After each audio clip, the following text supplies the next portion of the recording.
baa soo orday khayr wacdi baan halka soo maray maanta arkay war farxalan maanta arkay ma sha Allah hadda waxaan rabaa inaan ka faa'iideystaan oo aynu ka faa'iideysano marka loo soo dheemaalay waxaan rabaa maxay ahaydeen niyo waxaan arka nimankii oo wada afaraystay iyo odayaashani oo wada kali marka waxaan rabaa walaalayaalow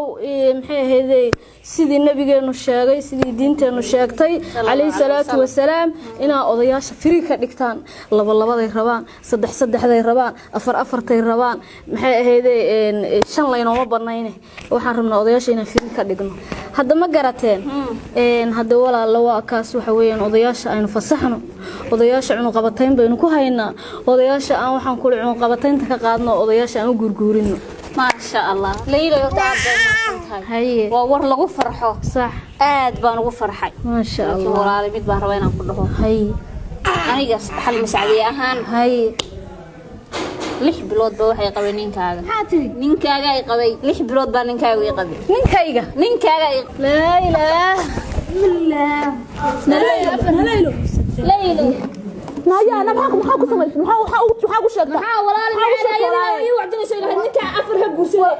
walaal sheegtay walaal ma walaal wata simka wadni baa dhacay iyada lama rabto waa niman kale maxay waxay ayadu sameyn kar maxaa ila ليلى والله كنت والله horta bal soo kiciya na ليلى ليلى الله wadna ليلى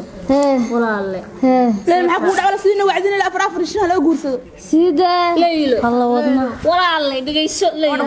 soo adigan suuxay markaan ku sheegay maya walaal ma qabto ficil adigu aad sameyn karin gabdhaha walaalaha ay kula midka ugu wacdin wax kale ma keenay wallahi hada marun baa masawariyo walaal ficil adigu aad awood wixii mariyo am sarun dhageyso horta ficil adigu aad awoodina aad sameyn karin gabdhaha xaafadda inta isugu yeedho ugu wacdin adiga ninkaaga uu guursaday markii lagu yirso maada suuxay ما كنت قنبل أقول لك ما لهن واتسو حيسا ليلى وحي مرون بام سواري مريء ما هو ولا أبان كوجي يكفيني من كابو ما قبو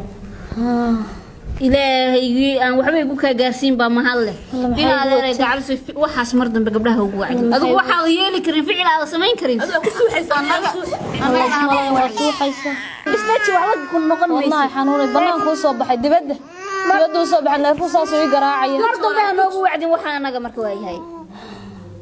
bismillaah hadda nuna la intaan tago baalka mid ka soo galay ma shaydan ka sanar waa been waxa sadan kugu weegayn saa u suuxay gabadhu wada suuxayna adeer naga daa way raalli ahaadeen adeer maalinta ba idin la iman ana soo dheelay talaaha guursato waxba ha u guurinin shaydan ka sanar xaaladu waa okay waxba ma jiraan wadna